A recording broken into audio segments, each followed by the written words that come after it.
We begin this week with the second part of my conversation with Governor Walz.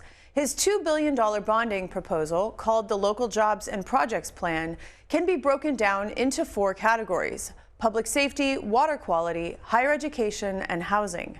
I asked him why he is targeting these 4 areas. The thing about housing, and this is across the state, and I think for folks to understand how this happened, it really went back to 2008 and the Great Recession. Once we saw, the greatest economic, contraction since the Great Depression, one of the things that happened was, I think logically, people quit building.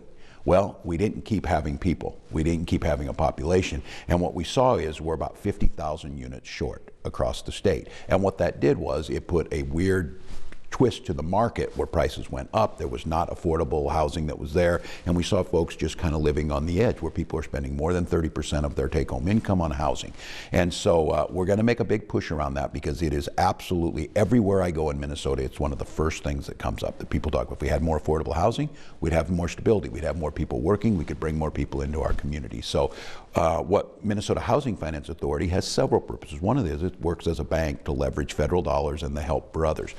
We work hand in hand with the private sector. They are super supportive of the $200 million in bonds that we're putting in. And then there's about another $60 million in there to upgrade our existing public housing. And this is conversations around safety, sprinkler systems, whatever. Those will be decisions that will be made locally. That's the fundamental that starts on this. Water infrastructure projects, just the basic. We're seeing this across there, whether it's PFAS chemicals, nitrates in waters, or just simply the volume that we're seeing because of changes in climate. Detroit Lakes built their water treatment plant. Instead of predicating where you usually had a level you built it at because you wouldn't see a 500-year flood, they built it for a 1,000-year flood event, knowing that they're going to see 500-year flood events now every several years. That's just the change that's been there. And these smaller communities, because you base these things on property taxes, don't have the capacity to do it. That water treatment plant is still expensive no matter where you build it. And this idea that we can help as the state, because if Fergus Falls or Detroit Lakes does well, then so does Mankato and so does Winona. So we focused on that piece of it. Went down underneath the streets of Minneapolis, 90 feet down. There's an ingenious stormwater system down there. It, once again, is being overwhelmed. If you remember last year when we saw the heavy rains and the manhole covers popping, that's because of the hydraulic, all of the things that they take me down and show me this. That system's 100 years old. There's a tunnel under Minneapolis. Trust me, if we allow that to fail before we fix it, the cost would be catastrophic of what would happen. So we need to keep those types of things up. Higher ed speaks for itself. We have a need in this state. We have a need to start diversifying how we think about pathways to careers, how we think about technical education, how we make sure that we keep the costs down so that this burden on students isn't so much that people are choosing not to go into professions because of student loan debt. And then I think that final category of the helping around, especially communities to survive, communities to thrive, it makes sense. Where you used to think, a small regional trail system as just a nice to have thing, and why are we doing that? Those are things that attract young families in. Those are things that bring capacity to communities, and I think we're looking at that. And then local roads and bridges, they don't benefit from the Highway Trust Fund. We had a robust discussion about the $18 billion that Minnesota needs to keep up its roads. I was recently talking to some folks from Florida to make this comparison. Florida has about 268,000 miles of roads. We have about 272,000 miles of roads in Minnesota.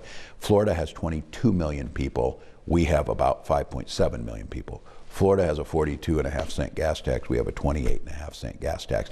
And I said that becomes numbers about how do you maintain these roads and how do you think about it. Florida also made the decision to go to tolling. So what I've said is, in that discussion, local roads and bridges and communities aren't part of that conversation. So we put a significant amount of help in there, again, because if the roads work in small rural communities, that's where farm produce is moving. That's where the raw materials that are fueling General Mills and everything else comes from.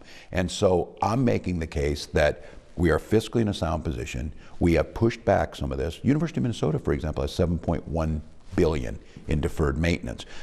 Communities, Minnesotans across the state, submitted $5.3 billion of requests. We have the capacity to borrow up to about $4 billion. I think that's too high. I think that puts us a little bit risky, puts our AAA bond rating. But I would also say, If you go too low, it puts your bond rating at risk too, because it's the same equivalent of this. The bank loans you money on your house, you let the roof break, you let the windows, the paint peels, infrastructure, no heat in it or whatever. You go to try and get a home improvement loan, they're not going to approve it because the value of the asset is reduced. Minnesota's value is in these capital projects, and that's why I think we've struck a perfect balance with the needs, a long-term plan to start to get at this, and very fiscally responsible. And for those who say, just spend cash on this, remembering states don't run deficits like federal government does. We can leverage $180 million at a little over 1% interest and get $2 billion of projects, which equate to then about $10 billion of economic growth across the state. So I think it just makes sense. I think the business community is showing up and being supportive of this. I think local mayors are. That's where this all comes from. One last question. You are an incredibly active governor. You regularly traverse the state with meetings, and you don't like to stay in your office. I do not. Apparently. I do so not. This will continue. This is how you govern. This will continue. It's how I think it's how I taught. I think it's how I worked as a member of Congress, because it's not just about me going out and bringing my ideas. It's about me going out and listening and learning and putting, like, the difference that we did this time. It's never been done. There's never been a governor's bonding tour. Well, I went out and had these all submitted to me, that we put a rubric together to measure them and put a long-term plan of how we would tackle these things. That's a new way of doing it. I think it's a new way of governing. I think we visited, as I said, over 600 events.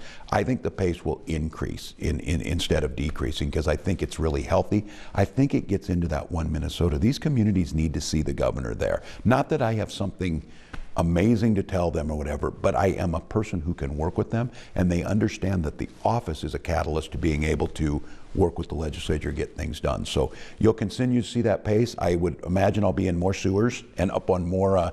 I went up in a big bucket truck looking at how we put broadband up. I'm out at farms, I'm learning, listening, and then I think coming back here and telling the stories. And I have to be honest, sometimes I come back here and say, you know what? We were looking at this the wrong way. These folks are right. We should do this. And I think that's growth that people expect out of their elected leaders. Governor Walz, thank you so much for your time today. Thanks for having me. We appreciate it.